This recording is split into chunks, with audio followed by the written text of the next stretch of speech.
भक्तिमती देवियों, आइए और कुछ समय के लिए एकाग्र और शांत चित्त से श्री हनुमान जी के पावन चरित्र का चिंतन करें। जिस श्लोक को केंद्र बना करके हम हनुमत चरित्र की चर्चा की जा रही है,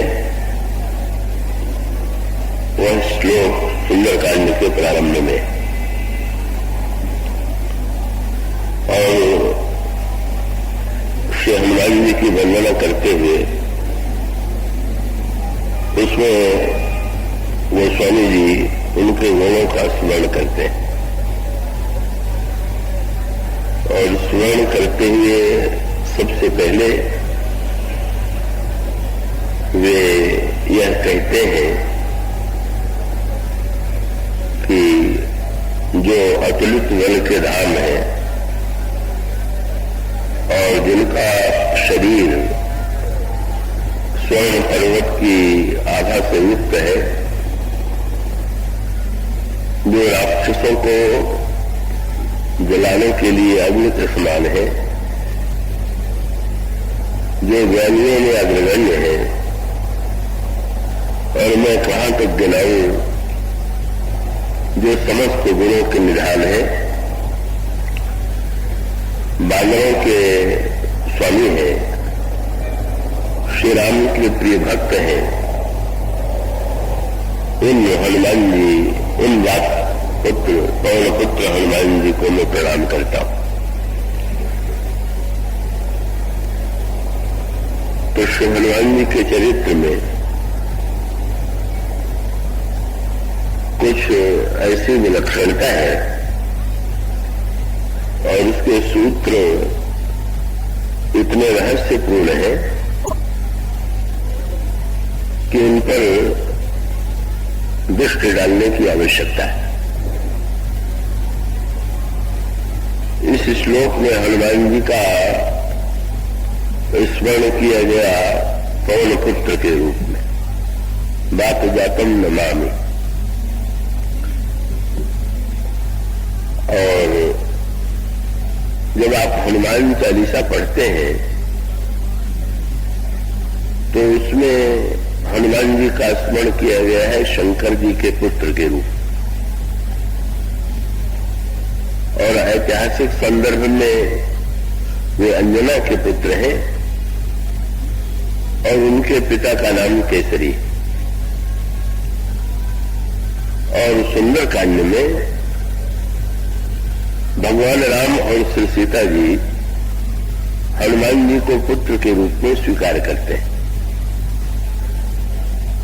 और इस तरह से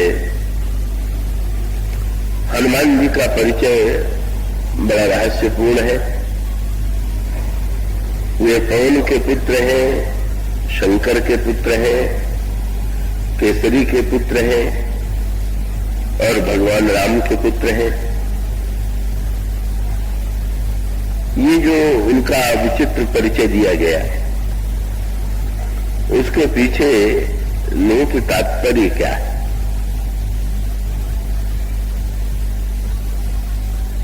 तो वस्तुतः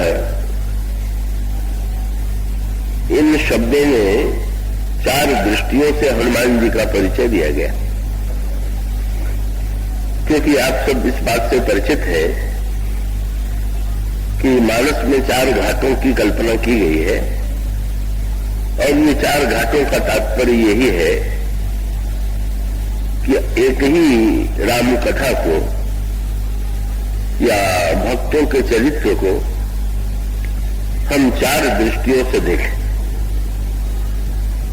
और उन 4 दृष्टियों से जो अलग अलग प्रेरणा मिलती है, उसमें से जो प्रेरणा हमें सबसे प्रिय लगे, जो हमारे संस्कार और भावना के अनुकूल हो, उसी प्रेरणा को हम स्वीकार करें। तो वस्तुतः रामायण में ऐसे कई पात्र हैं जो बड़े विवेकी हैं और कुछ पात्र ऐसे हैं जो बड़े कर्मयोगी हैं, और कुछ ऐसे चरित्र हैं कि जिनमें भक्ति योग की प्रधानता है। पर अगर हनुमान जी के विषय में विचार करें कि हनुमान जी ज्ञानी है, भक्त है या कर्मयोगी है, या हनुमान जी उनसे भक्त, उनसे भिन्न भगवान के शरणागत है, तो हनुमान जी के चरित्र में आपको ये विलक्षणता मिलेगी कि ज्ञानी के लिए उनमें ज्ञान की पराकाष्ठा है, भक्तों के लिए वे महान भक्त हैं, कर्मयोगियों के लिए उनसे बढ़कर के कोई कर्मयोगी नहीं है, और जो शरणागत के रूप में अपने को दीनहीन असमर्थ मानने वाले हैं, हनुमान जी उनके लिए भी महान प्रेरक है। और इसी दृष्टि से उनका परिचय जिन पात्रों से जोड़ करके दिया गया है, वे वस्तुतः 4 दृष्टियां हैं। ज्ञान की दृष्टि से हनुमान जी भगवान राम के पुत्र हैं, भक्ति की दृष्टि से हनुमान जी शंकर जी के पुत्र हैं, कर्मयोग की दृष्टि से वे पवन के पुत्र हैं, और शरणागति के दृष्टि से वे केशरी नंदन है, केशरी और अंजना के पुत्र हैं। मैं आशा करता हूं आप एकाग्र रहेंगे तो विषय गंभीर होते हुए भी आप उसे ग्रहण कर लेंगे। और उन चारों के सूत्र जो है का प्रारंभ से ही हनुमान जी के चरित्र में आपको मिलेंगे। कल जो प्रसंग आपके सामने चल रहा था, बाली को हराने की शक्ति भी हनुमान जी में थी और रावण को हराने की क्षमता भी उनमें थी। और इसका अभिप्राय ये है कि श्री हनुमान जी पाप को भी परास्त करने में सक्षम है, रावण पाप का प्रतीक और बाली पुण्य का। और हनुमान जी में एक क्षमता थी कि वे पाप के प्रतीक रावण को हरा सकते थे, परास्त कर सकते थे। और हनुमान जी में ये भी क्षमता थी कि वे बाली के अत्याचार से सुग्रीव को बचा सकते थे और बाली को भी जीत सकते थे। तो बाली जो है वो पुण्य का प्रतीक है, इंद्र का पद उसे मिलता है जो सबसे बड़ा पुण्यात्मा होता है। कृष्ण हनुमान जी ने न तो बाली पर विजय पाने की चेष्टा की, भगवान राम के आगमन से पहले न तो वे रावण को चुनौती देते हैं और न तो वे बाली को चुनौती देते हैं। तो ये श्री हनुमान जी के चरित्र का महानतम सूत्र है। और इसी संदर्भ में जो कल बात कही जा रही थी कि जब ये कहा गया कि हनुमान जी की तौल नहीं हो सकती, तो दो दृष्टियों से विचार करके देखें तो दोनों दृष्टि से हनुमान जी अतुलनीय है। अगर हनुमान जी के हृदय में प्रभु विराजमान है और ईश्वर असीम है और वो अतुलनीय है, तो इस स्थिति में हनुमान जी भी अतुलनीय है। और दूसरी दृष्टि से यदि विचार करके देखें तो हनुमान जी की अतुलनीयता जो है उनके शून्य हो जाने में,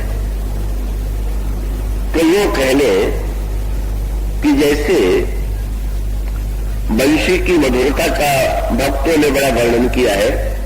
भक्त साहित्य में श्री कृष्ण की वंशी की मधुरता का जो वर्णन किया गया है, और उस संदर्भ में भक्तों ने कभी कभी ये कहा वंशी के प्रति श्री कृष्ण का प्रेम देख करके गोपियों के हृदय में ईर्ष्या हो जाती है और वे श्री कृष्ण से कभी कभी अनुरोध करती है कि वंशी बजाने से तो हम नहीं रोक सकते आपको, पर इतना तो ध्यान रखा कीजिए कि जिस समय हम लोग भोजन पका रहे हो उतने देर के लिए वंशी मत बजाया करिए। क्यों? तो गोपियों ने ये कहा कि जब आप वंशी बजाते हैं तो इतना रस का संचार होता है कि हमारी सूखी लकड़ियां भी गीली हो जाती है और फिर आग बुझ जाती है और भोजन नहीं बन पाता। हमें घर में बड़ी फटकार सुनने को मिलती है। तो मुरहर रंगन समये मां कुरु मुरली रमम मधुरम, कम से कम इतना तो करो। भगवान कृष्ण ने कह दिया अब मैं घर घर घूम के पता लगाऊं कि किसके घर में भोजन कब बन रहा है, मेरी तो जब इच्छा होगी तो हम बजाएंगे। और तब गोपियों ने यह कहा कि वंशी को चुरा लो। वंशी किसी तरह से चुरा ली गई, पर जब ये सोचा गया कि क्या इस बंसी को नष्ट कर दिया जाए, तो श्री राधा रानी ने कहा कि बंसी से ये रहस्य तो हम लोग जान ले कि श्री कृष्ण को इतनी प्रिय क्यों है। और उन्होंने बंसी से पूछा, बंसी तुम तो बांस की बनी हुई हो और तुम में इतने छिद्र हैं। संस्कृत में छिद्र छेद को भी कहते हैं और दोष को भी कहते हैं। तो तुमने तुम्हारा शरीर छिद्र से भरा हुआ बांस की भी बनी हुई वंशी, उसमें इतना रस कहां से आ गया? और तुमसे श्री कृष्ण इतना जो प्रेम करते हैं, इसका क्या कारण है? तो गोपी ने बड़ा सुंदर संकेत किया कि अगर आप लोग मेरी विशेषता ढूंढ रही है तो मुझे देख लीजिए। क्या? बोले मैं तो आदि से अंत तक बिल्कुल पोली हूं, और जो पोला है या जो खाली है तो उसमें तो फिर किसी विशेषता की कोई कल्पना ही नहीं की जा सकती। गोपियों ने कहा अगर तुम्हें विशेषता न होती तो श्री कृष्ण तुमसे इतना प्रेम क्यों करते? वो बंशी ने महान मंत्र दे दिया। बंशी ने कहा कि वस्तुतः आप लोग मेरी विशेषता ढूंढ रही है, मुझमें तो सचमुच छिद्र है, मैं बिल्कुल खाली हूं, लेकिन इतना होते हुए भी आप लोग जिस स्वर को इतना मधुर समझती है कि वंशी का स्वर बड़ा मधुर है, वो मेरा स्वर थोड़ी है। कहो तो श्री कृष्ण का स्वर है, और मैं जो है श्री कृष्ण के स्वर को ही अपने आप में व्यक्त होने देती हूं, मेरा अपना कोई स्वर नहीं। तो आप लोगों को मुझसे भले ही ईर्ष्या हो, पर वंशी में अगर श्री कृष्ण राधा को पुकारे तो मैं राधा को बुलाऊंगी, अगर वो ललिता को पुकारे तो ललिता को बुलाऊंगी, अगर वो गायों के लिए वंशी ध्वन करे तो मैं गायों को आकृष्ट करूंगी। कब मेरी कोई विशेषता नहीं है, मैं तो शून्य हूं, मैं तो पोली हूं, मैं तो खाली हूं। और श्री कृष्ण का स्वर ही जो तुम्हें मधुर सुनाई देता है वो उनका स्वर है, मेरा स्वर नहीं। श्री राधा रानी ने वंशी को हृदय से लगा लिया।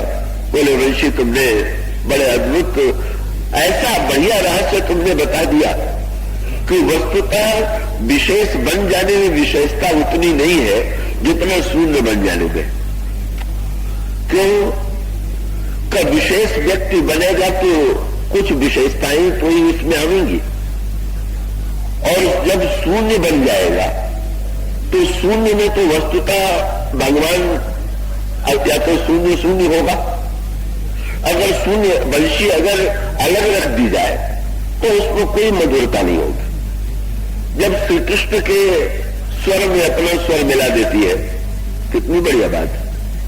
जिसका अपना कोई स्वर ही नहीं है, को जो श्री कृष्ण के स्वर को ही अपना स्वर बना चुकी, अपनी शून्यता में जो भगवान की मधुरता को व्यक्त होने देती है, वो वंशी अगर शुष्क काष्ठ में रस का संचार कर देती है तो कोई आश्चर्य नहीं।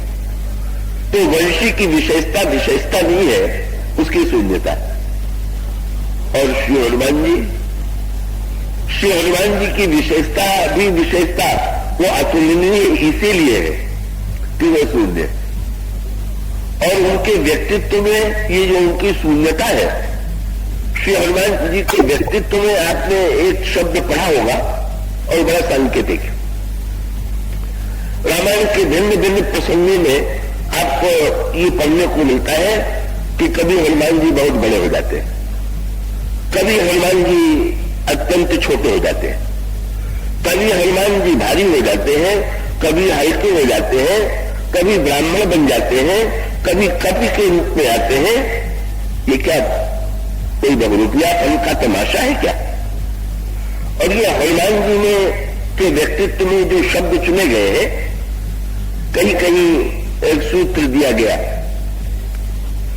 सांकेतिक प्रसंगों में आप देखेंगे श्री हनुमान जी जब समुद्र पार करते हुए लंका की ओर प्रस्थान करते हैं तो देवताओं ने सुरसा को भेजा कि तुम जाकर के हनुमान जी की परीक्षा लो, क्या वे लंका में जाकर के वहां से सफल होकर के लौट सकते?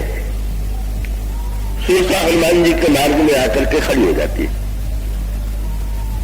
और सुरसा हनुमान जी से ये कहती है कि मुझे भूख लगी हुई है और देवताओं ने मुझे भेजा है, और मैंने तो सुना है कि तुम शरीर से ऊपर उठे हुए हो, तो तुम्हारे शरीर से यदि दूसरे की भूख मिट जाए तो तुम्हें कोई आपत्ति नहीं लेनी चाहिए, और मैं तुम्हें खाना चाहती हूं और तुम अपने शरीर को मुझे दे दो कि मैं खा लूं, मैं अपनी भूख मिटाऊं। श्री हनुमान जी ने सुरसा से कहा, मुझे तुम्हारे मुंह में बैठने में आपत्ति नहीं, किंतु अभी नहीं। राम काज करी फिर मैं आवो, सीता कह सुधि प्रभु सुनावो, तब तू बदन पैठियों आई, सत्य कहो मुझ जान दे माई। भगवान राम का संदेश में श्री किशोरी सीता जी को सुना दो, सीता जी का संदेश में श्री राम को सुना दो, और उसके बाद मैं तुम्हारे मुंह में आकर के बैठ जाऊंगा। पर सुरसा कहती है कि ना, मैं तो तुम्हें अभी खाऊंगी। और फिर हनुमान जी सुरसा को चुनौती देते हैं कि तुम यदि मेरी प्रार्थना स्वीकार नहीं करती हो तो तुम में शक्ति हो तो तुम मुझे खाने की चेष्टा करो। पर सुरसा हनुमान जी को खाने के लिए अपना मुंह फैलाती है और हनुमान जी सुरसा के मुंह से दूल्हे बन जाते हैं, और यही सुरसा और हनुमान जी में होड़ सी लगी हुई दिखाई देती। और अंत में सुरसा ने 100 योजन का मुंह फैलाया और तब एक नया कार्य हनुमान जी ने किया। वहां पर गोस्वामी जी ने कहा, 100 योजन ती आनंद कीन्हा, तो अति लघु रूप कमल सुत लीना। हनुमान जी ने लघु रूप नहीं लिया, लघु के साथ एक शब्द और जोड़ दिया गया, अति लघु। ये सुरसा कौन है? और हनुमान जी दूल्हे होते होते जो अति लघु बन जाते हैं, इन दोनों में ही हनुमान जी के व्यक्तित्व की गरिमा और उनकी अतुलनीयता, उनके बल को तोड़ने के लिए ही सुरसा को भेजा गया। इस बंदर में कितना बल है, कितनी बुद्धिमत्ता, और हनुमान जी को की बुद्धिमत्ता को और हनुमान जी के बल को तोड़ने की चेष्टा करने वाली सुरसा परास्त क्यों हो जाती है? तो पहले सुरसा को पहचानने की चेष्टा करें। इतिहास की दृष्टि से सुरसा एक पात्र थी जो देवताओं के द्वारा भेजी गई थी, पर एक सुरसा वो है जो संसार में प्रत्येक साधक के सामने आती है। और साधक की सबसे कड़ी परीक्षा जो है वो सुरसा ही लेती। ये कौन? क्रम पर दृष्टि डालिए।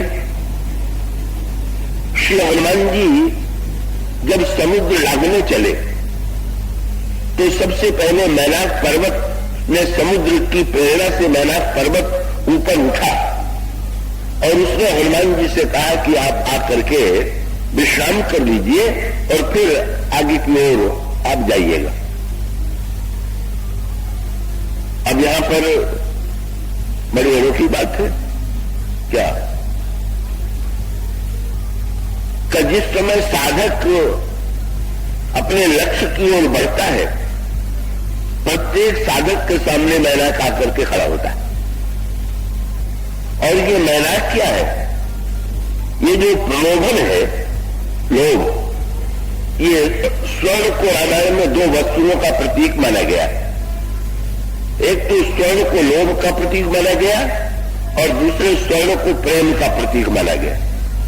ये दोनों, और उसका अभिप्राय ये है कि लोभ का भी जो मनुष्य के लोभ की सबसे आकर्षक वस्तु है वो सोना, और सोने के संग्रह के लिए, स्वर्ण के लिए व्यक्ति सब कुछ करने के लिए प्रस्तुत हो जाता है। तो ये जो स्वर्ण के दो रूप है, प्रलोभन का स्वर्ण और प्रेम का स्वर्ण। अब यहां पर हनुमान जी के नाम के साथ वाक्य जुड़ा हुआ है, उस पर ध्यान दीजिए। का मैनाक भी पर्वत है और हनुमान जी भी सोने के पर्वत है। अतुलित बल धामम हेम शैला बदेव, बड़ा दो पर्वत आमने सामने, मैनाक के रूप में स्वर्ण पर्वत और हनुमान जी के रूप में स्वर्ण पर्वत। और ये दोनों स्वर्ण पर्वत जो है, मैनाक लोभ का स्वर्ण पर्वत है और हनुमान जी भी पर्वत, वो भी हनुमान जी भी स्वर्ण है। पर वो स्वर्ण किस संदर्भ में? रामायण में उत्तर तब वो अयोध्या कांड में और बाल कांड में सूत्र दिया गया, जैसे सोने को यदि अग्नि में डाल दे तो अग्नि में जाने के बाद सोने की चमक और बढ़ जाती है। इसी प्रकार से जिसके जीवन में प्रियतम के प्रेम में जलने पर भी, प्रतिकूलता आने पर भी जिसके अंतःकरण का प्रेम बढ़ता जाए, कोई सच्चा प्रेमी। अयोध्या कांड में कहा गया, कनकन बाण चढ़ई जिन दाहे तिम प्रियतम पद प्रेम निभाए। ये एक स्वर्ण है। और दूसरी ओर वो स्वर्ण है कि जिसका एक नाम कनक है। व्याधि का ये दोहा आपने पढ़ा होगा, सुना होगा कि उन्होंने कहा कि जिसने कनक तो सोने को कहते ही है, पर एक वस्तु और होती है जिसको कनक कहते, और होता है धतूरा जो होता है, उसको भी आयुर्वेद में कनक के नाम से उसको पुकारा गया। तो किसी ने पूछ दिया कि धतूरा कनक है और ये सोना कनक है, तो इन दोनों में कोई तुलना है क्या? तो उन्होंने कहा कि तुलना इतनी ही है कि इस धतूरे में जो धतूरे को कोई खा ले तो धतूरे को खा लेने से व्यक्ति पागल हो जाता है। तो उन्होंने कहा कि इस धतूरे की अपेक्षा में भी अगर पागल बनाने की हजारों गुना शक्ति अधिक है तो इस सोने में। तो कनक कनकते 100 गुनी मां दगता अधिक है। तो बोले वही खाए बौराए न और यही पाए बौराए। इस धतूरे को तो खाने के बाद पागल होता है और उसको तो पाने के बाद ही पागल हो जाता है। अब वो रामायण में संकेत तो उसे सुंदर दिए गए हैं। रावण सीता जी का हरण करने के लिए जाता है तो स्वर्ण मृग लेकर के जाता है। ये लंका का स्वर्ण है जो लोभ का प्रतीक है, और उस स्वर्ण मृग को देख करके श्री सीता जी को के मन में उसे पाने की इच्छा हो जाती है। और वो भगवान श्री राम से कहती है, सुनो देव रघुवीर कृपाला, यही मृग कर अति सुंदर छाला। सत्य संग प्रभु बन कर यही आनव चर्म का तय दे। और उस स्वर्ण मृग ने सीता जी को भगवान राम से दूर कर दिया। और स्वर्ण मृग ने दूर ही नहीं कर दिया। श्री सीता जी को जाना कहां पड़ा? लंका में। और लंका का वर्णन किस रूप में किया गया कि 400 कोस का जो नगर था तो उसमें जितने महल बने हुए थे सब सोने के बने हुए थे। मानो श्री सीता जी ने हम लोगों को बताया, सिखाया। संकेत ये था कि सोने के मृग के लोभ के बाद भेज दिया गया उस लंका में। मगर सोने के मृग का लोभ, तो मृग में कितना सोना होगा? जहां 400 को सोना है वहां जाकर के देखिए कि शांति है कि नहीं। और उस 400 को सोने के नगर में उनको बंधनी होना पड़ा। तो ये 2 स्वर्ण है। और इसीलिए हनुमान जी को भगवान राम ने सीता जी के पास क्यों भेजा? दूसरे को क्यों नहीं भेजा? सीता जी को स्वर्ण मृग का लोभ हो गया था और स्वर्ण मृग ने ही दूर कर दिया था। और हनुमान जी भी मृग भी है, शाखा मृग है। बंदर को शाखा मृग कहते हैं। और स्वर्ण के बने हुए भी है, स्वर्ण पर्वत है।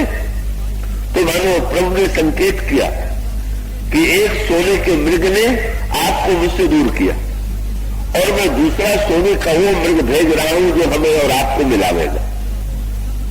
लोभ के स्वर्ण ने दूर किया और प्रेम का स्वर्ण मिलावेगा।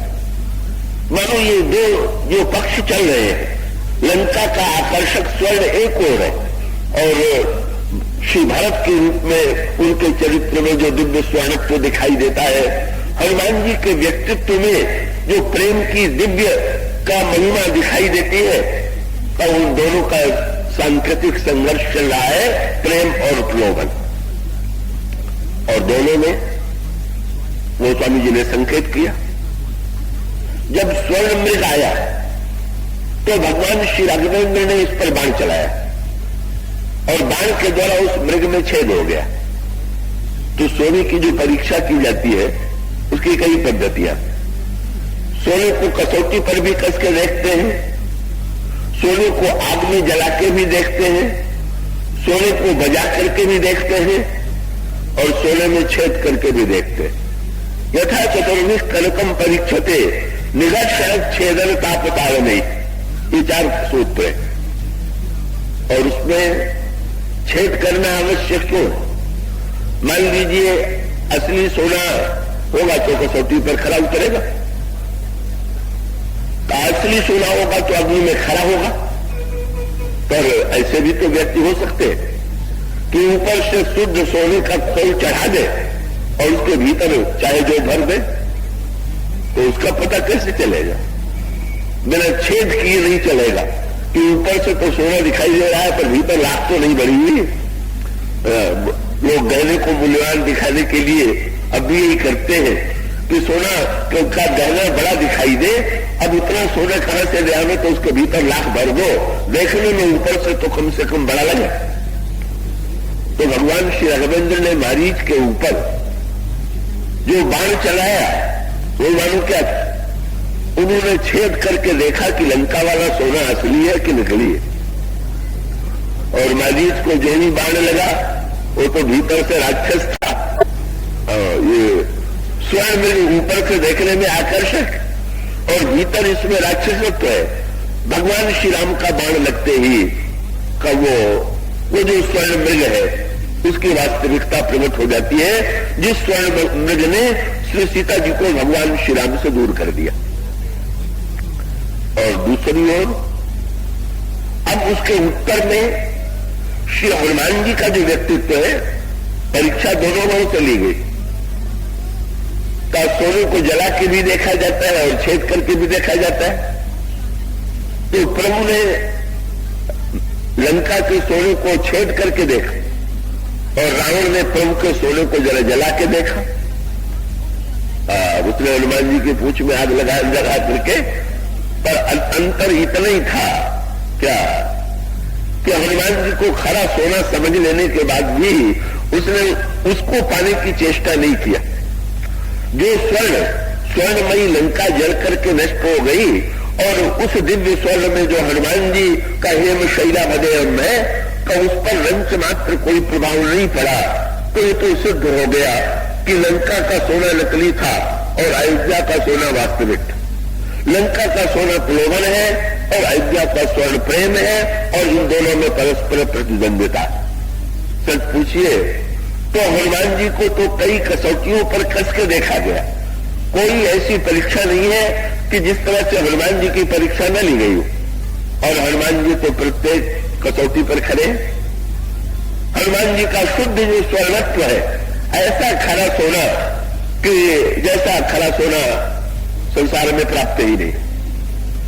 तो एक ओर श्री हनुमान जी जा रहे हैं लंका में और दूसरी ओर मैनाक पर्वत स्वर्ण का पर्वत है और वहां पर भी वही अभिप्राय। मैनाक यदि लोभ का प्रतीक है तो हनुमान जी प्रेम के स्वरूप है।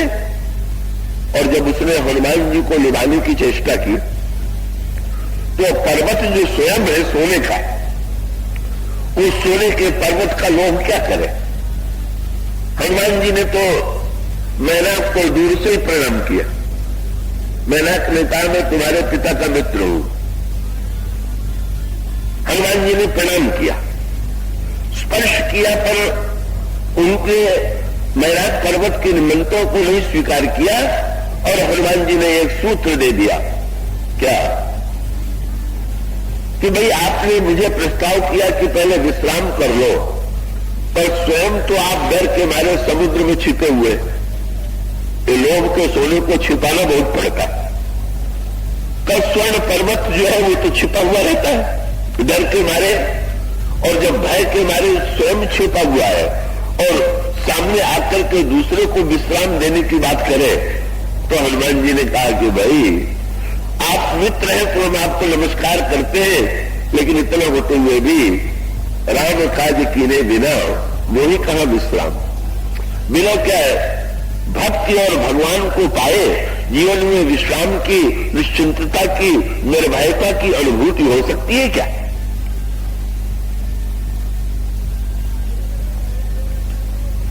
तो श्री हनुमान जी के व्यक्तित्व में तो हनुमान जी जो है उस स्वर्ण पर्वत के प्रलोभन से मुक्त है और मुक्त होकर के हनुमान जी आगे बढ़ते हैं। यह है साधक का त्याग। और इसी मैनाक पर्वत के बाद हनुमान जी के सामने सुरसा आ जाती। और इसका अर्थ क्या है कि जब भी आप जीवन में त्याग करेंगे तो त्याग करने के बाद सुरसा जरूर आवेगी। और यह सुरसा कौन सी है? बस इसके लिए कीर्ति की कामना या जो लोकैषणा है वो ईश्वरसा। और इसका अर्थ यह है कि स्वर्ण का त्याग करना बड़ा कठिन है, पर उसका त्याग करने वाले व्यक्ति भी मिलते हैं। पर मिलने के बाद भी उनके मन में भी जो सोने का भी त्याग किए रहते हैं, उनके मन में भी कीर्ति को पाने की बड़ी इच्छा रहती है कि लोग मेरी ये कह करके प्रशंसा करें कि ये तो बड़े त्यागी। बड़ा संकट है। इसका अर्थ ये है कि स्वर्ण का लोभ छोड़ना सरल है, पर कीर्ति का लोभ जो है वो तो बहुत ही कठिन है। और ये कठिन से कठिनतर है और अच्छे से अच्छे को जीवन में ये कीर्ति की कामना होती है। अब सुरन में ही दीन हारा देवताओं ने भेजा और इसका अभिप्राय कि लोकैषणा जो आती है वो दुर्गुणों की प्रेरणा से नहीं आती है, वो तो देवताओं और सद्गुणों की प्रेरणा से आती है। कि जब भी किसी में लोकैषणा आवेगी तो बढ़िया काम वो करेगा। इसलिए शास्त्र में कहा गया है। और हनुमान जी ने सुरसा को मारा भी नहीं, उसे परास्त तो किया पर मारा नहीं। तो हनुमान जी से बंदरों ने पूछा कि सिंहिका को आपने मार दिया तो सुरसा को भी मार देते। हनुमान जी ने कहा कि ना, सिंहिका को मारना आवश्यक है पर सुरसा को परास्त करना चाहिए पर मारना नहीं चाहिए। क्यों? हनुमान जी ने कहा सुरसा तो कीर्ति की कामना है और कीर्ति की कामना को मिटाना ठीक नहीं है, क्योंकि कीर्ति की कामना होने से कम व्यक्ति को अच्छे कार्य करने की प्रेरणा तो मिलती है। अगर ये कीर्ति की कामना न रहे तो अधिकांश व्यक्तियों में अच्छा काम करने की वृत्ति नहीं होगी। इसलिए कीर्ति की कामना को एक सीमा तक महत्व दिया जाना चाहिए। और उसका अभिप्राय ये है पुत्र की कामना अर्थ की कामना, पुत्र की कामना और कीर्ति की कामना। कीर्ति की कामना सारे कामनाओं में श्रेष्ठ है और वो व्यक्ति को अच्छे कार्य करने की प्रेरणा देती है। यही उसके प्रेरक देवता। इसलिए उसने कह दिया। पर एक ध्यान रखिएगा, ये सुरसा आई तो है देवताओं के भेजने से, पर इसका एक परिचय है। क्या? सुरसा नाम अहिन की माता, ये सर्पों की माता है। और ये बहुत सुंदर सूत्र है, मुझे आशा है आप पूरी एकाग्रता से सुन रहे होंगे। कीर्ति की कामना जो है आती तो सद्गुणों की प्रेरणा, पर जन्म सर्पों को देती है। और उसका अर्थ क्या हुआ कि कीर्ति कामना आने से अच्छे काम तो होते हैं, पर फिर आपस में कीर्ति की कामना से इतनी बुराई भी आ जाती है, क्योंकि इतनी थोड़ी इच्छा आती है कि मेरी कीर्ति बढ़े। अब जब आप चेष्टा करेंगे कि बढ़िया काम करके आपको कीर्ति मिले, तो और लोग भी तो कीर्ति की कामना से बढ़िया काम करेंगे।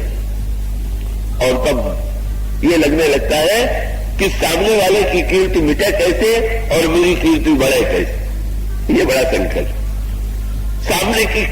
सामने वाले की कीर्ति को मिटाने की जो इच्छा उत्पन्न हो गई, यही सर्प है और यही सुरसा का परिचय।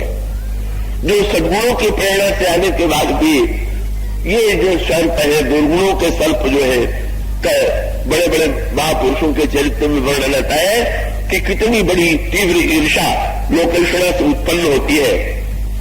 और व्यक्ति कभी कभी दूसरे को नीचा दिखाने के लिए किस सीमा तक पहुंच जाता है, किस सीमा तक चला जाता है। ऐसी जब लोकेशना सामने आ गई हनुमान जी के, तो भाई वो तो आवेगी ही। आप त्याग करेंगे, अच्छा काम करेंगे, तो निश्चित रूप से कीर्ति की कामना आकर के सामने खड़ी होगी। और वो हनुमान जी से और एक कीर्ति की कामना वालों में कमजोरी होती है ना, प्रशंसा के बड़े भूखे होते। तो सुरसा ने भी यही किया, हनुमान जी से ये सीधे नहीं कह दिया कि मैं तुम्हें खा लूंगी। हनुमान जी की प्रशंसा किया, अरे तुम तो बड़े त्यागी, बड़े विरागी हो, तुम्हारा तो शरीर से कोई मोह नहीं है, और मैं खा लूं तो तुम्हें कोई आपत्ति थोड़ी होगी। हनुमान जी समझ गए कि अगर प्रशंसा की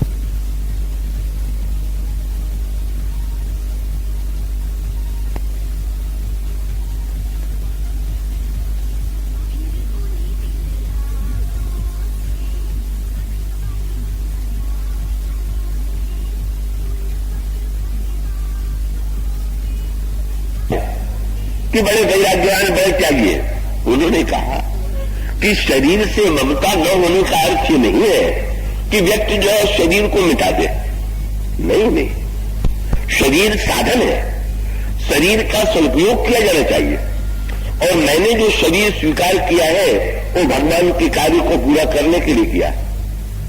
और जब तक वो लक्ष्य पूरा नहीं हो जाता, भक्ति और भगवान की प्राप्ति नहीं हो जाती, दोनों के बीच में का जो संदेश है, मैं प्रभु का संदेश सीता जी को नहीं सुना देता हूं, सीता जी का संदेश प्रभु को नहीं सुना देता हूं, तब तक मैं इस प्रशंसा को सुनने के लिए प्रस्तुत नहीं है। जब ये काम पूरा हो जाएगा तो मैं आऊंगा, तब तुम मुझे खा लेना।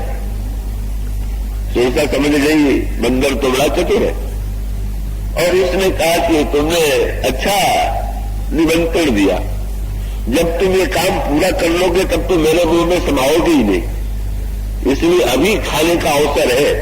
और इसका अभिप्राय है कि जब भक्त ज्ञान की पूर्णता हो जाएगी तो लोकेशना क्या करेगी, इसलिए वो कहती है कि मैं तो अभी खाऊंगी।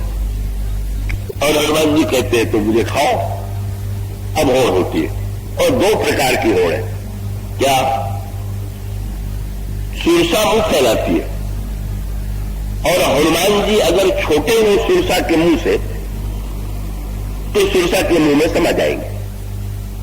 और होता बहुधा यही कि कीर्ति की कामना वाले होते हैं छोटे, कीर्ति की कामना होती है बड़ी, और कीर्ति चाहने वाला व्यक्ति होता है छोटा।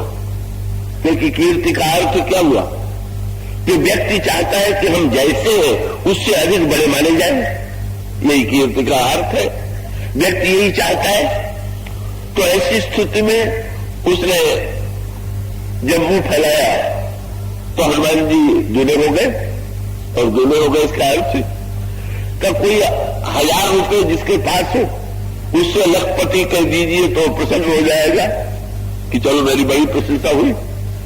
पर किसी करोड़पति से आप कह दीजिए कि तुम तो लखपति हो, तो सिर पीट लेगा कि ये प्रशंसा मेरी हो रही कि निंदा हो रही।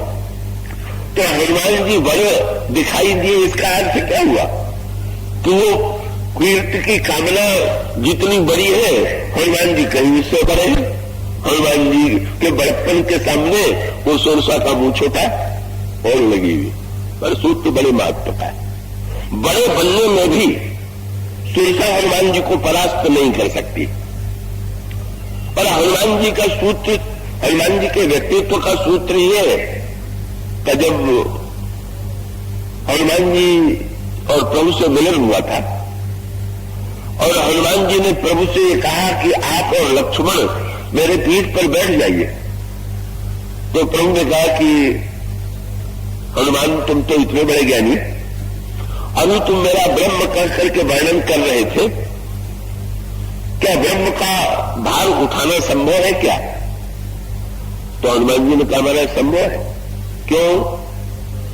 बोले अगर ब्रह्म भारी ही भारी होता तो उठाना संभव नहीं था, लेकिन शास्त्रों ने कहा कि रणो रणियान महतो महियान, सबसे छोटा वही है और सबसे बड़ा भी वही।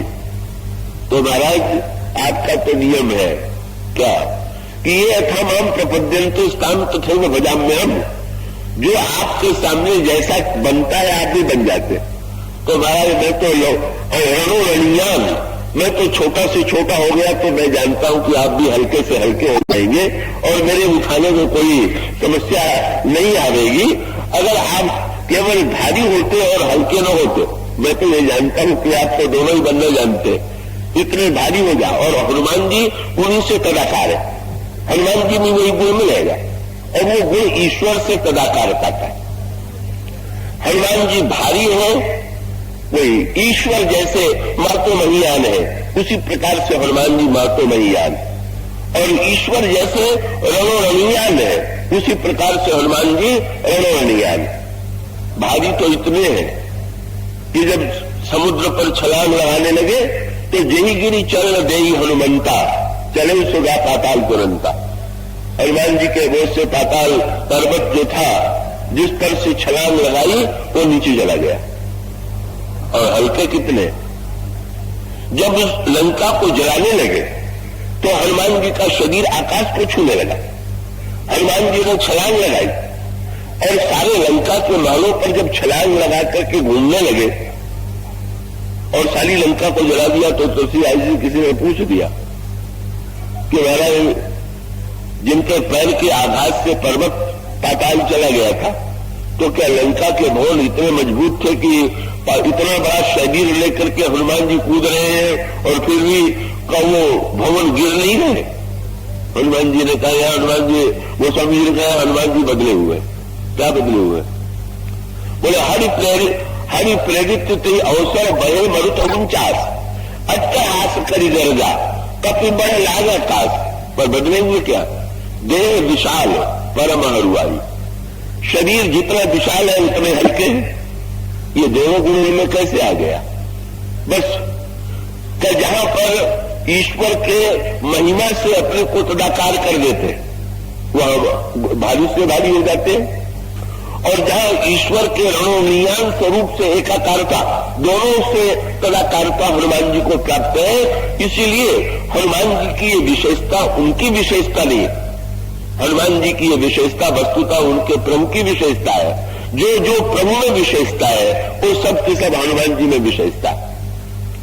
श्री हनुमान जी मातो महियान और रणोनियान, यहां पर भी सूत्र वही मिला। क्या? सुरसा भले ही मुंह फैलावे, पर सुरसा कैसे खाएगी? वो स्वामी जी ने कहा सुरसा के मुंह के सामने हनुमान जी दूरे होते जा रहे। अंत में सुरसा ने 100 योजन का मुंह फैलाया। ये 100 योजन का मुंह फैलाने के अर्थ पर आपने विचार किया? 100 योजन का अभिप्राय क्या था? 100 योजन का मुंह क्यों फैलाया? आपने ये पढ़ा होगा, सुना होगा कि लंका 100 योजन की थी और जो समुद्र लांघा गया वो भी 100 योजन का था। और उसका अभिप्राय क्या हुआ कि हनुमान जी को परीक्षा हनुमान जी की ये लेनी है कि हनुमान जी लंका में जाकर के फिर लौट सकते हैं कि नहीं। लंका प्रवृत्ति का नगर है और उसका अभिप्राय यह है कि हनुमान जी है स्वर्ण पर्वत के त्यागी, और स्वर्ण पर्वत के त्यागी हनुमान जी जा रहे हैं उस लंका के दुर्ग में जहां पर सोना भी है, सुंदरी भी है, संसार की सारी वस्तुएं विद्यमान। और मानो परीक्षा हनुमान जी की यह है कि बड़े बड़े त्यागी भी जब प्रवृत्ति की नगरी में प्रवेश करते हैं तो उलझ जाते हैं, कोई न कोई आकर्षण उनको उलझा लेता। हनुमान जी जा रहे हैं, सुरसा ने 100 योजन का मुंह फैलाया। अब हनुमान जी की विलक्षणता देखिए।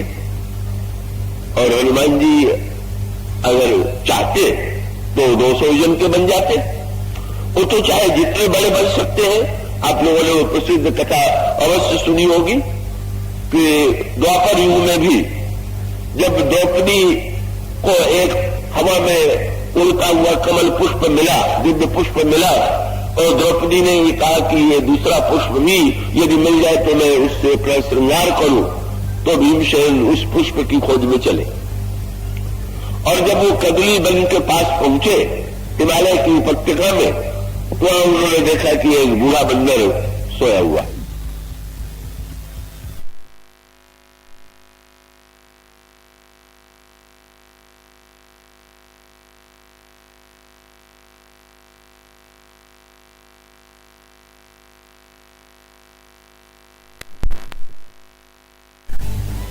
भीमसेन ने कहा बंदर रास्ता छोड़, हट जा। बंदर ने कहा भाई मैं बूढ़ा हूं, मेरे लिए अपना शरीर हिलाना कठिन है, तुम ही जरा मेरी पूंछ हटा के तुम मेरे ऊपर से लांघ के चले जाओ, मुझे हटने के लिए क्यों कह रहे हो। भीमसेन कहने लगे नहीं, व्यक्ति में ईश्वर का निवास है, लागना नहीं चाहिए व्यक्ति को, मैं लागूंगा नहीं, तुम ही हट जाओ। हनुमान जी को हंसी आ गई। वो हनुमान जी ही थे बूढ़े बंदर के रूप में। हनुमान जी को हंसी आई कि एक और तो ये भी भीम कहता जा रहा है कि हट जा बंदर, और दूसरी ओर ये भी कहता जा रहा है कि सब में भगवान निवास करते। और कह दिया कि अच्छा भाई अगर मैं भी हटने में असमर्थ हूं और तुम मुझे लांघना नहीं चाहते तो कम से कम मेरी पूंछ को हटा करके तुम चले जाओ।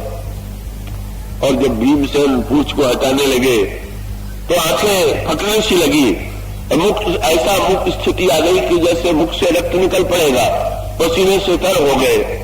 और तब घबरा करके उन्होंने पूछा आप अपना परिचय दीजिए, आप कौन है। और जब उन्होंने बताया कि मैं हनुमान हूं, तो महाभारत में वर्णन आता है कि भीमसेन ने हनुमान जी से कहा कि आपने अपने को घोड़े के रूप में दिखा दिया, पर लंका के युद्ध में तो मैंने सुना है कि आपका शरीर बड़ा विशाल हो जाता था, तो वो रूप मुझे दिखा दीजिए। बहुत बढ़िया बात हनुमान जी ने भीम से कही। बोले प्रत्येक वस्तु अपने अपने काल में ही शोभा देती है, और व्यक्ति को अनावश्यक रूप से इन बातों की चिंता छोड़ करके तुम जिस काल में रह रहे हो, हम तुम्हारे समक्ष उसी रूप में विद्यमान है, आज्ञा मत करो। पर भीमसेन कहने लगे महाराज मैं मानता हूं कि आप बहुत बड़े हैं, पर ये थोड़ी है कि मैं आपका रूप देख न पाऊं, देखने में क्या रखा हुआ। हनुमान जी बढ़ने लगे, और जब हनुमान जी का रूप बढ़ने लगा तो भीमसेन मूर्छित होकर गिर पड़े। इतना विशाल रूप हनुमान जी ने चैतन्य किया भीम, और भीम को चैतन्य करने के बाद जब भीम ने पूछा महाराज आपका इतना विशाल रूप है, तो उन्होंने कहा कि ये भी कुछ नहीं है, अभी तो बहुत बाकी है। अब तो भीम ने कहा महाराज फिर मुझे रूप नहीं देखना, कृपा कीजिए। पर इसका अभिप्राय क्या, चाहे जितना बड़ा बन जाना, ये जो सूत्र है उसका रहस्य ये है, ये जो अभी सूत्र आपके सामने में कह रहा था कि ये हनुमान जी की विशेषता होकर के प्रभु की ही विशेषता है। प्रभु विराट भी है और प्रभु अणु भी है। विराट के रूप में हनुमान जी जब विराट ब्रह्म से एकाकार हो जाते हैं तो चाहे जितने बढ़ सकते हैं। तो चाहते तो सिरसा के लिए भी 100 योजन की तो सिरसा बनी थी, हनुमान जी 200 योजन के बन जाते, तो 200 योजन के बन जाते तब अगर हनुमान जी के मन में, हनुमान जी के अंतःकरण में अहंकार की लड़ाई होती कि मेरी हेठी न होने पाए। अहंकारी की सबसे बड़ी समस्या यह है कि मुझे नीचा न देखना पड़े। जब सुरसा ने 100 योजन का मुंह फैलाया, दूल्हा होने में तो ऐसा भ्रम होता है कि जैसे ये अहंकार की लड़ाई थी, तुम जितना बढ़ाओगी मुंह उससे मैं दूल्हा हो जाऊंगा, पर ऐसा नहीं। अगर हनुमान जी के व्यक्तित्व में अहंकार होता, अहंकार की लड़ाई होती, तो 200 योजन के वो जरूर बन जाते, और 200 योजन के अगर बन जाते तो हनुमान जी तो अनुत्तीर्ण हो जाते। क्यों? बोले 100 योजन के नगर में जो 200 योजन का बन के घुसना चाहे वो घुस पाएंगे क्या? आप किसी दरवाजे में घुसेंगे तो दरवाजे से छोटे बन के घुसेंगे कि आप दरवाजे से दूना बना करके और आप ये चेष्टा करेंगे कि घुसे? हनुमान जी ने तुरंत एक कार्य किया। क्या? सुरसा देख रही थी, देखे बंदर 200 योजन का बनता है कि नहीं, पर सुरसा ने, गोस्वामी ने कहा आती लघु। सुरसा ढूंढने लगी कि बंदर चला कहां गया। ये लघु शब्द, एक तो लघु शब्द है, कहीं कहीं हनुमान जी लघु रूप धारण कर लेते हैं, पर यह लघु के साथ एक शब्द और जोड़ा गया, अति लघु, अत्यंत लघु बने। अति लघु क्या हुआ भाई? और इसका उत्तर ये कि अंकों में लघु जो है वो तो एक, पर उस एक से भी छोटा अगर अति लघु है तो शून्य। और हनुमान जी ने जो देखा कि 100 योजन की है, तो हनुमान जी स्वयं शून्य बन गए। शून्य बन जाने का अर्थ वो तो निरहंकारी है ही है, और भगवान से उनकी पैदा करता है। ऐसे शून्य जैसे अंक को आंखों के इससे देख पाना असंभव है, उसी प्रकार से हनुमान जी अपने आप को इतना शून्य बना लेते हैं कि सुरसा आंखें फाड़ फाड़ के भी देखती है पर दिखाई नहीं देती। और बहुत बढ़िया बात क्या? बोले कीर्ति की कामना कभी तो खाएगी जब आप बड़ा बनना चाहेंगे, और जब आप अपने को छोटे बनाने की कला में और छोटा नहीं शून्य बनाने, तो शून्य से किसी को ईर्ष्या होती है क्या? शून्य से ईर्ष्या नहीं होती, कुछ बनेगा तो ही ईर्ष्या होगी। और हनुमान जी जब शून्य बन गए, और इतने नहीं, सुरसा के मुंह में बैठ गए, और सुरसा ढूंढ रही है बाहर की बंदर है कहां। हनुमान जी सुरसा के मुंह में जा करके चक्कर लगा करके लौट आए, निकले, और उसके पश्चात वो सत योजन की आनंद कीना, अति लघु रूप पौन सुत लीना, बदल पैठ पुण्य बाहर आवा, मांगी विदा ताही सिर नावा। और कितने महान शून्य बने, सुरसा को परास्त कर दिया। अब सुरसा को प्रणाम करना चाहिए कि हनुमान जी को, पर इतने निरभिमानी है कि उन्होंने इतने के बाद भी सुरसा उन्हें खा नहीं सकी, पर हनुमान जी ने प्रणाम किया। और तब प्रसन्न होकर के सुरसा ने कह दिया, राम काज सब करियो, तुम वस्तुतः भगवान श्री राम का कार्य पूरा करोगे।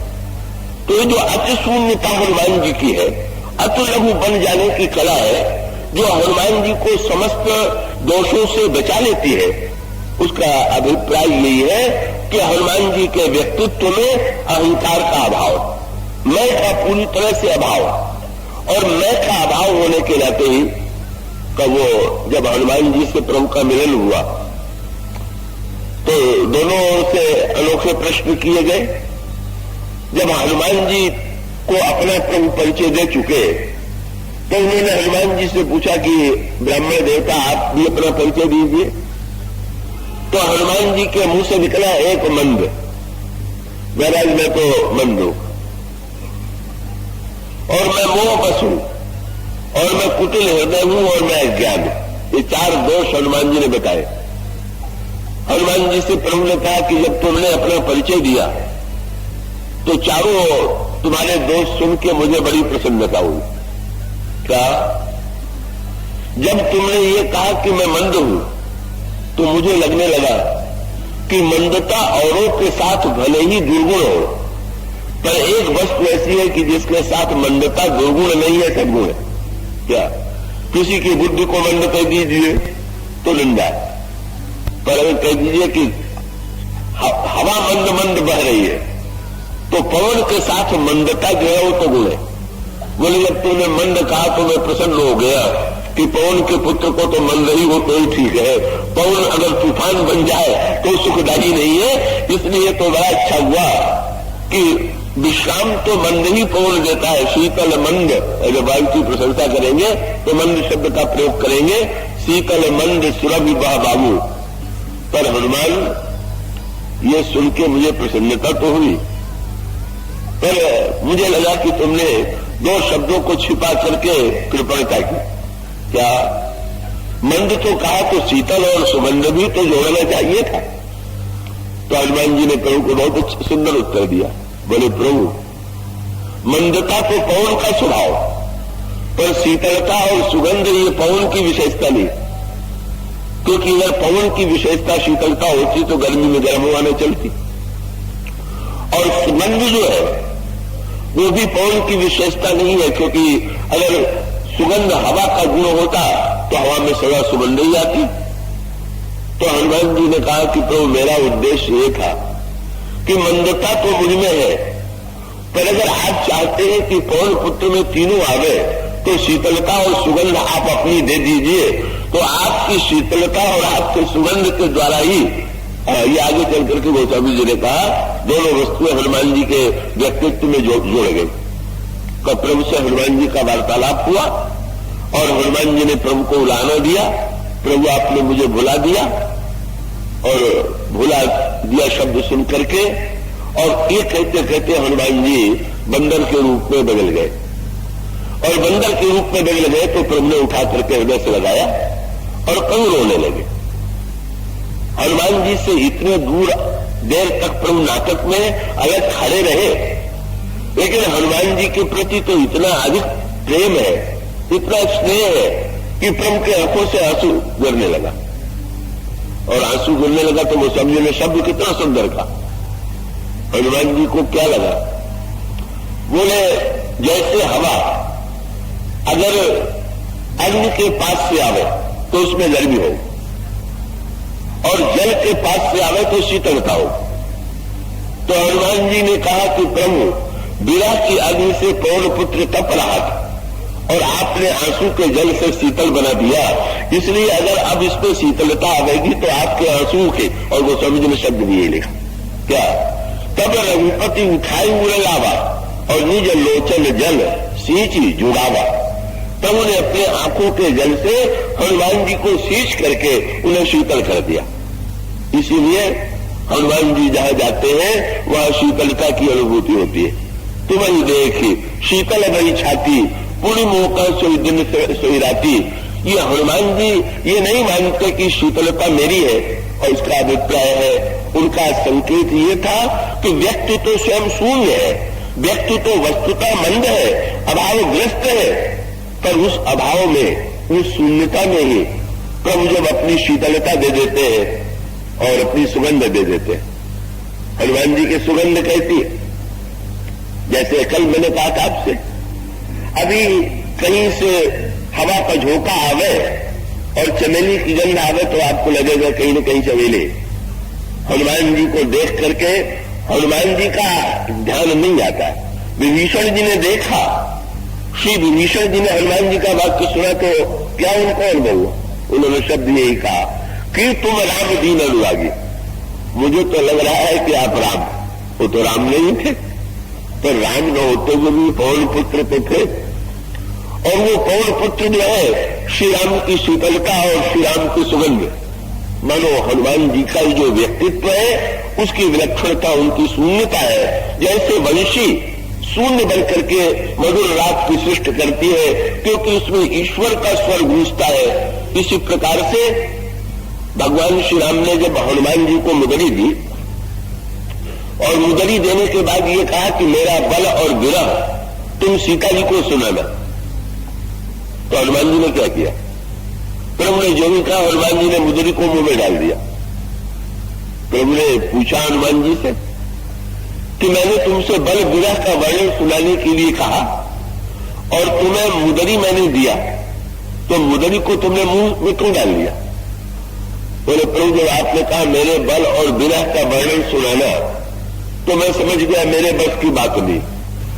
तब पर मैं ये समझ गया कि ये मुदरी आप दोनों के करकमलों की प्रिय है, इसलिए मेरे मुंह से आपकी मुदरी ही बोलेगी, इसलिए मैं तो निश्चिंत हो गया कि केवल दिखाई देगा कि हनुमान बोल रहा है, पर वस्तुतः तो प्रभु की जो दिव्य मुद्रिका है, जो मुद्रिका है, जो भगवान राम और श्री सीता जी के करकमलों में, बोले आपके बल का भी रहस्य जो है मुदरी जानती है और आपके विरह का भी रहस्य जानती है। इन दोनों का रहस्य तो मुदरी को ज्ञात है, मैं क्या बोलूंगा? और इसीलिए वो स्वामी जी ने कहा, हनुमान जी बोले ये शब्द नहीं कहते, कहा प्रारंभ तो भाषण यहीं से हुआ कि रघुपति कर संदेश अब सुनु जननी धरि धीर, शब्द गोस्वामी जी का। जब अशोक वाटिका में हनुमान जी बोलते हैं तो कहते हैं मां प्रभु का संदेश अब सुनो। पर अगला वाक्य क्या? अस कई कपि गद गद भय भरे विलोचन नीर। हनुमान जी ऐसा कहते कहते गदगद हो गए और आंखों में आंसू भरा है। उसके बाद तुलसीदास जी को लिखना चाहिए कि हनुमान जी अपने को संभाल करके बोले, तो तुलसीदास जी ने बिल्कुल कहा कि न। अगला वाक्य क्या? अगला वाक्य है कहा राम, और उसका अर्थ क्या हुआ? हनुमान जी ने अपने को शून्य बना दिया और उस शून्य में वस्तुतः लग रहा है कि हनुमान बोल रहे, पर बोल तो रहे हैं स्वयं प्रभु ही अपने विरह का वर्णन सीता जी को सुना सकते हैं। मानो हनुमान जी को वही स्वर्ग गूंज रहा है। हनुमान जी के संदेश की जो दिव्यता है वो प्रभु की ही दिव्यता है। ऐसी स्थिति में श्री हनुमान जी का ये जो विलक्षण है का उनकी पौन पुत्रता भी सार्थक है। शंकर की पुत्रता, भगवान की पुत्रता या केसरी की पुत्रता का क्या अर्थ है, इसकी चर्चा हम अगले दिनों में करेंगे। आज इतना ही। बोलिए सिया